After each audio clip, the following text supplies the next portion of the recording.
Ground tissue की अगर हम बात करें, जैसे कि हमने पहले एपिडर्मल टिश्यू के बारे में पढ़ा, ग्राउंड टिश्यू की अगर बात करें तो ग्राउंड टिश्यू को आप फंडामेंटल सिस्टम भी बोल सकते हो। It is called as the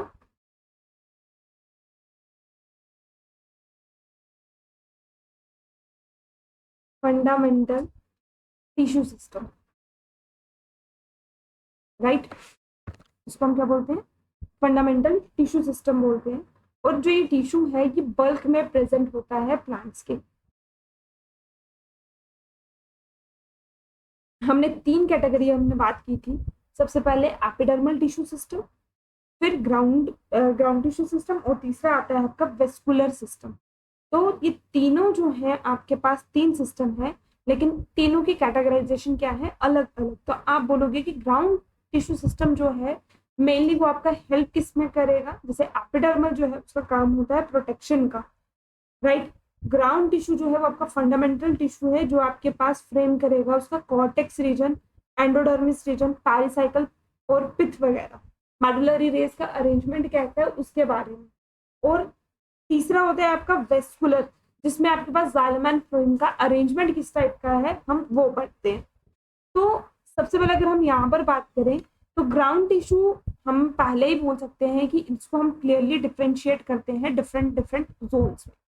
और ये जोन्स जो है अकॉर्डिंगली हमारे पास, हम टीएस सेक्शन जब करते हैं, उन टीएस सेक्शन में हमारे पास अगर हम स्टेम की करें, मोनोकॉट रूट्स की करें, डाइकॉट रूट्स की करें, तो हमारे पास जो है ग्राउंड टिश्यू जो है वो एक अलग अलग जोनेशन में आता है। और इसी जोन में अगर आप सबसे बात करो, सबसे बाहर आपको मिलेगा आउटर कॉर्टेक्स, और मतलब क्लियर जोन है क्या? Outer cortex. और दूसरी तरफ आपका रहेगा आपकी सेंट्रल पिथ रहेगी, राइट। तो ग्राउंड टिश्यू हम बोल सकते हैं it is clearly differentiated into different types of Jones. और उन जोन्स में से भी हमारे पास क्या है, अगर ट्रांसफर सेक्शन अगर हम उसकी करें तो हमारे पास dicot stem, monocot root, dicot root में हमें ग्राउंड टिश्यू देखने को मिलता है। रिपीट कर रही हूँ फिर से, डाइकॉट स्टेम में, मोनोकॉट रूट और डाइकॉट रूट दोनों में,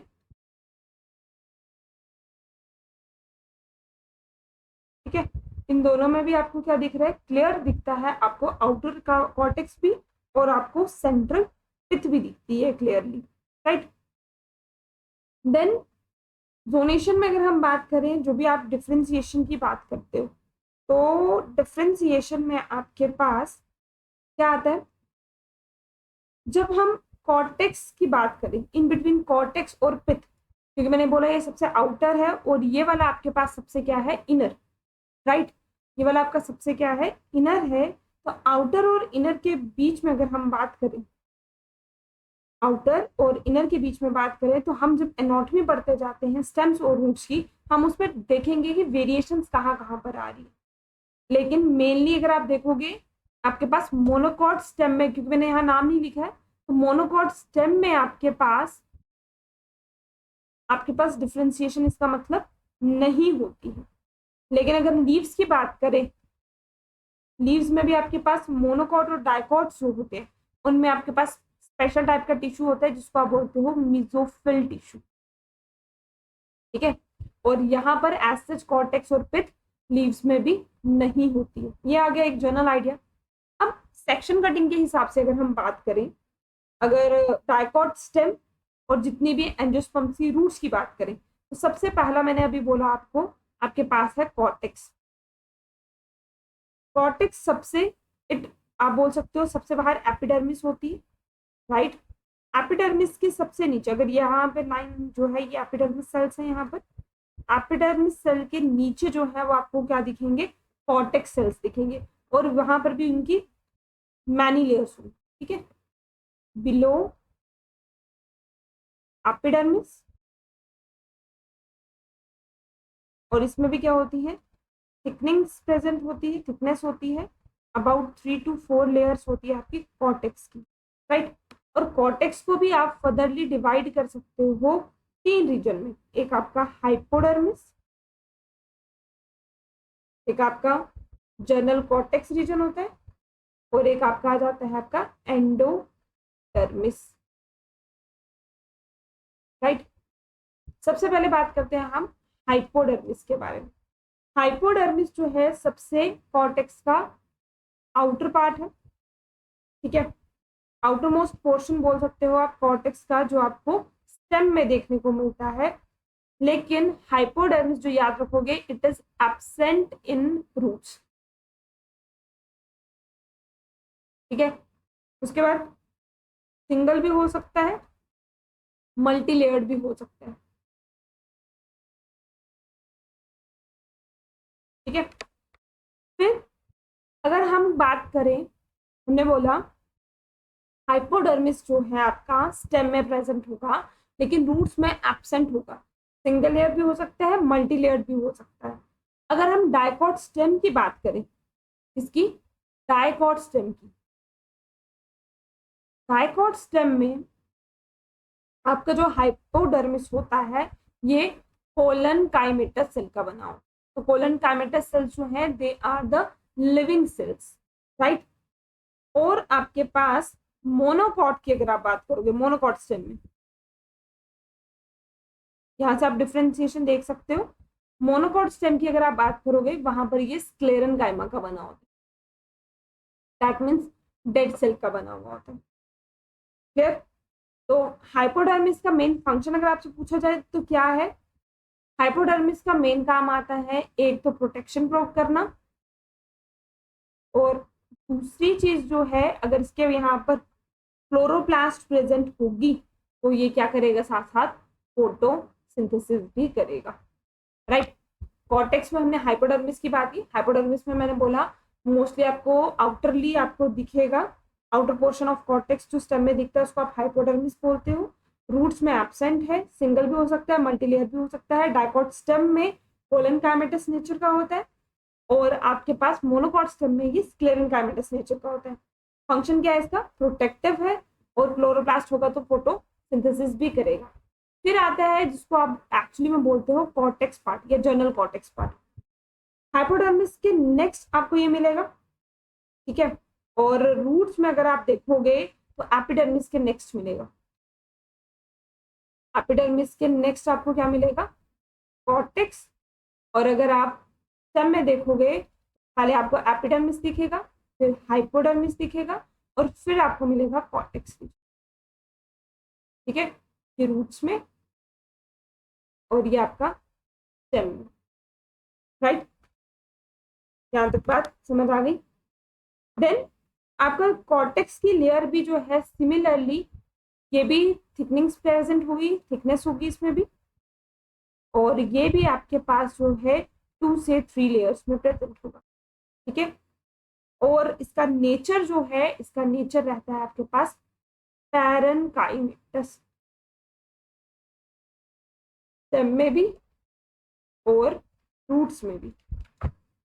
पैरेनकाइमेटस है तो यहाँ से हम बता सकते हैं पैरेनकाइमेटस का नेचर कैसा रहेगा, हैविंग लिटिल इंटरसेलुलर स्पेसेस,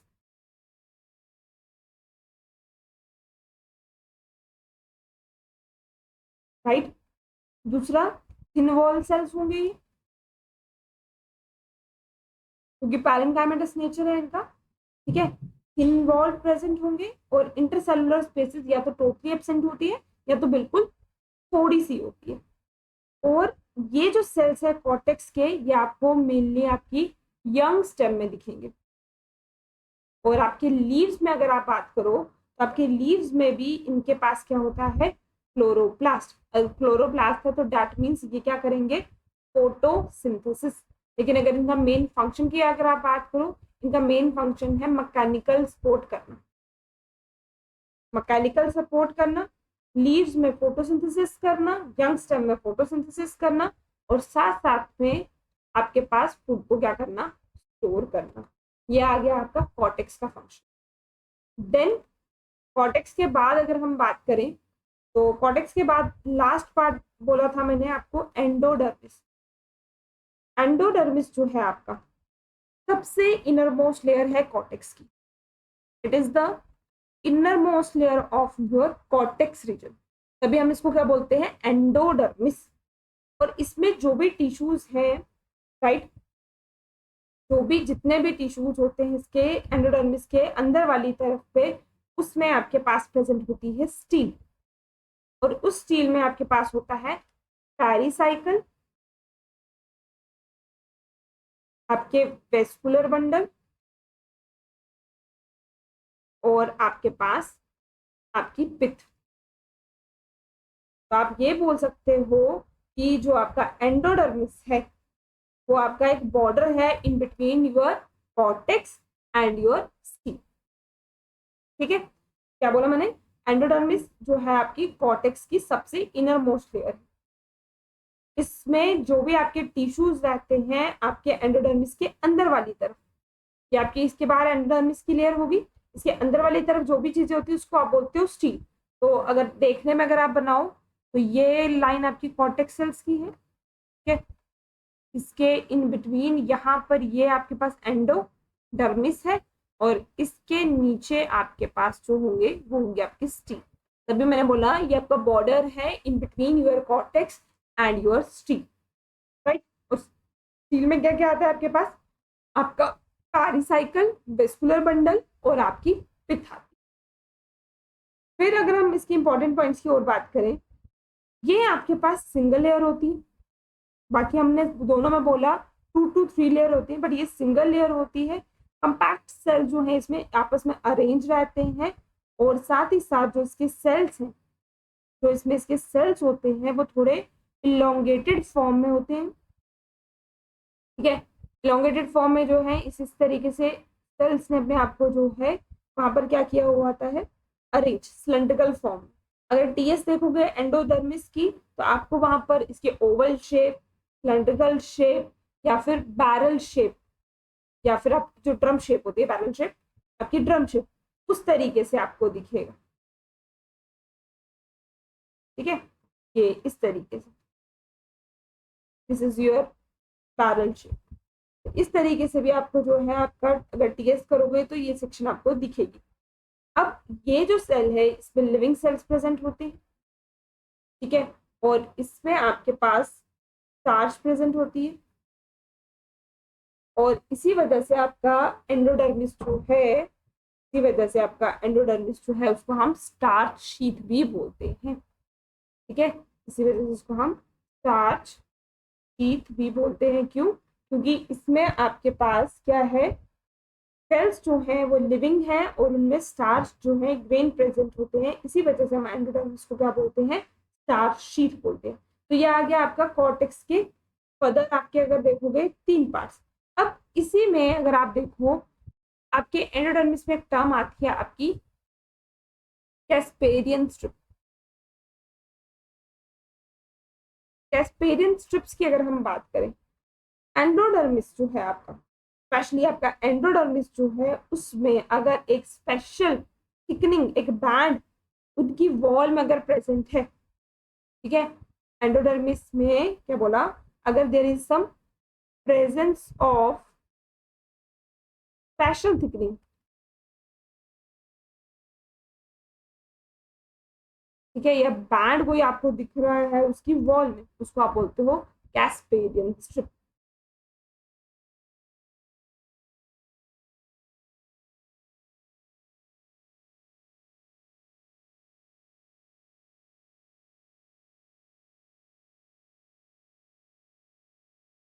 तो कैस्पेरियन स्ट्रिप में मैंने बोला क्या अभी तक, एंडोडर्मिस जो है आपकी उसमें जो है स्पेशल बैंड प्रेजेंट होता है वॉल में, और ये स्पेशल बैंड जो आपके पास यहाँ पे प्रेजेंट है इसमें इसको आप बोलते हो कैस्पेरियन स्ट्रिप बोलते हैं। और सबसे पहले जिस साइंटिस्ट ने इसको देखा था उसी के नाम से इसका नाम पड़ा है, साइंटिस्ट का नाम था कैस्पारी, और इसका नाम पड़ गया कैस्पेरियन स्ट्रिप। जो भी आपकी थिकनिंग प्रेजेंट होती है वो आपके पास रेडियल या फिर, या तो रेडियल मतलब जो भी आपकी थिकनिंग आपके पास आती है वो आपके पास रेडियल होती है, और साथ ही साथ में आपके पास टेंडेंशियल भी होती है। ठीक है, आपके पास tangentially wall of endodermal cells की भी होती है और आपकी रेडियल भी रहती है। तो बैंड स्ट्रक्चर जो है आपको वो बिल्कुल कैसे दिखता है आपका, जो भी आपका बैंड स्ट्रक्चर होता है जो बन रहा है वो बनता है आपका सुब्रिन का। जैसे अगर आप ये पढ़ रहे हो, जैसे ये अगर सेल्स, ये नीचे वाले सेल है, ऊपर वाले सेल है, इसके बीच में ये आपकी क्या आ गई, क्या, कैस्पेडियन स्ट्रिप। ठीक है, तो ये आपके अलोंग द वॉल अगर आप देखोगे, ये अगर आ गई तो ये टेंडेंशियली भी होगी और साथ साथ रेडियली भी होगी। ठीक, बैंड का जो स्ट्रक्चर है वो बनता है किसकी वजह से, सुब्रिन। सुब्रिन जो है वो आपके पास वाटर इम्पर्मिएबल सबस्टांस होता है, राइट। वो आपके पास Always scan this section. आपके पास वाटर इम्पर्मिएबल सबस्टांस होता है, ये चीज आपको याद रखनी,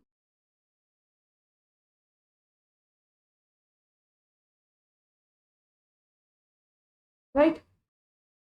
इसलिए जो आपकी जो वॉल है एंडोडर्मिस की, यहाँ पे एंडोडर्मल जो आपके पास एंडोडर्मिस वॉल्स हैं वो आप बोल सकते हो सुब्राइज्ड होती हैं, और कैस्पेरियन स्ट्रिप की प्रेजेंस जो है वो उसको पानी के लिए इम्पर्मिएबल बना देती है, राइट।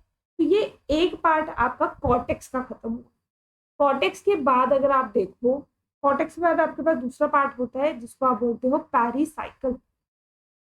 पेरिसाइकिल की अगर मैं बात करूं तो पेरिसाइकिल क्या है आपके पास, सबसे आउटर मोस्ट पोर्शन है आपका स्टील का, राइट। अभी मैंने पीछे बताया सबसे आउटर मोस्ट पार्ट है आपके स्टील का, और ये आपके पास जो है वो कैसे होता है, सिलेंड्रिकल शेप में। और इसमें भी कौन से सेल होते हैं आपके पास, पैरेनकाइमेटस सेल। अगर पैरेनकाइमेटस सेल्स है इसमें, ठीक है, थिन वॉल होंगे, या फिर कभी कभार जो है इसमें स्क्लेरेनकाइमेटस भी होते हैं। अगर स्क्लेरेनकाइमेटस होंगे तो दैट मीन्स वहां पर थिक वॉल होगी, दैट मीन्स डेड भी हो सकते हैं कभी कभार, और या तो वो कैसे होंगे आपके पास लिविंग सेल होंगे। ठीक, उसके बाद लेयर की अगर आप बात करोगे, सिंगल से मल्टी लेयर रहता है ये भी। थिकनिंग मैंने बोला थिन भी हो सकते हैं, थिक भी हो सकते हैं। और आपका पेरिसाइकिल जो है ये पैचेस में प्रेजेंट होता है। ठीक, अब याद रखेंगे आपका पेरिसाइकिल जो है वो मोनोकोटिलिडन स्टेम में नहीं होता, राइट। जैसे हमने हाइपोडर्मिस की बात की, हाइपोडर्मिस हमने बोला आपका रूट में नहीं होता, वैसे आपका पेरिसाइकिल जो है वो आपकी मोनो, वो तो डायरेक्टली हमने बोल दिया कि रूट में होता ही नहीं है, लेकिन यहाँ पे हमने पेरिसाइकिल में बोला पेरिसाइकिल आपका मोनोकॉट स्टेम में नहीं होता है। और अगर फंक्शंस की बात करें, अगर हम इसकी फंक्शंस की बात करें, जो थिक वॉल पेरिसाइकिल होती है आपके पास, थिक है तो मतलब मैकेनिकल सपोर्ट करेगी, राइट। और अगर आपका पैरेनकाइमेटस नेचर वाली होगी तो वो काम करेगी आपका स्टोरेज का, ठीक है। डाइकॉट रूट में, डाइकॉट रूट में आपका जो पेरिसाइकिल होता है वो मैरिस्मेटिक नेचर का होता है, कि पैरास आपकी जो पेरिसाइकिल होती है वो मैरिस्टेमेटिक नेचर की होती है, राइट। और बाद में जाकर ये कैम्बियल रिंग बनाती है, और कैम्बियम रिंग जो है वो आपके पास बनाती है आपका सेकेंडरी टिश्यू। ये हम आगे पढ़ेंगे क्या बनाती है, इसका सेकेंडरी टिश्यू बनाती है, राइट। इसका मतलब ये है कि पेरिसाइकिल का एक फंक्शन ये भी है कि वो लेटरल रूट्स भी बनाती है, राइट।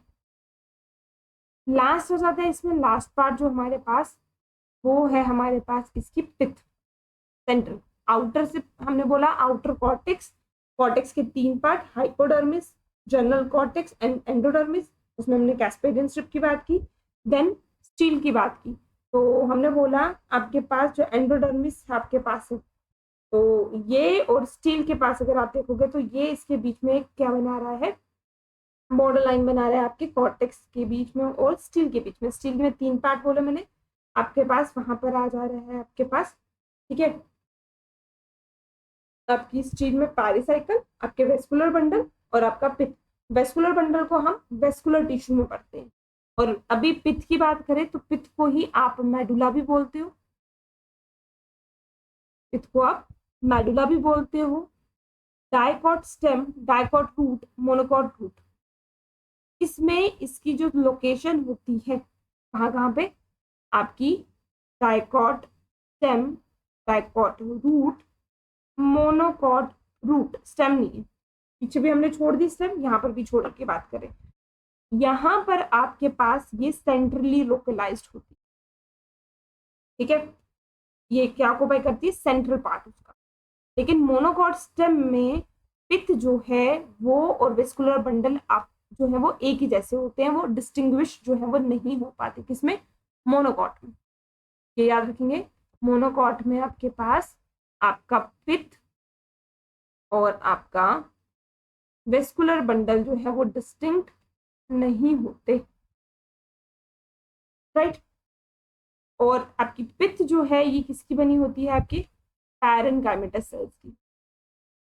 और अगर पैरेन्काइमेटस सेल्स है तो दैट मीन्स इंटरसेलुलर स्पेसेस जो है आपके पास बिल्कुल थोड़ी होंगी यहाँ पर।